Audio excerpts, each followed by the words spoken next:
ওরে মুসলিম ভীরু কাপুরুষ, ভয় কেন আজ করিস রণে?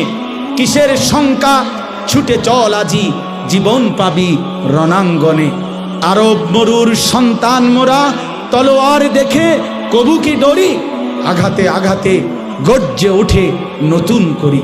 যাতনা সয়েছি, আগুনে পুড়েছি, ডুবিয়ে মরেছি কতরে, তবুও মোরা অজেয় করেছি পুণ্য ধর্ম ইসলামেরে। নস নস তুই হীন নস, আছে রে তোর অজেয় খ্যাতি। মুসলিম তুই বিশ্বাস কর, দুনিয়া মাঝে তুই শ্রেষ্ঠ জাতি। দুনিয়া মাঝে তুই শ্রেষ্ঠ জাতি। আল্লাহ তাআলা আমাদের প্রতিটা নওজোয়ানকে হিম্মত দান করেন, উত্তম আখলাক দান করেন ইনশাআল্লাহ। আমার পরম শ্রদ্ধেয়, আমি শুরুতেই বলছি, আমাদের দাওয়াত ও তাবলীগের অন্যতম সাথী, জীবনের সব ক্ষেত্রে আমরা একসাথে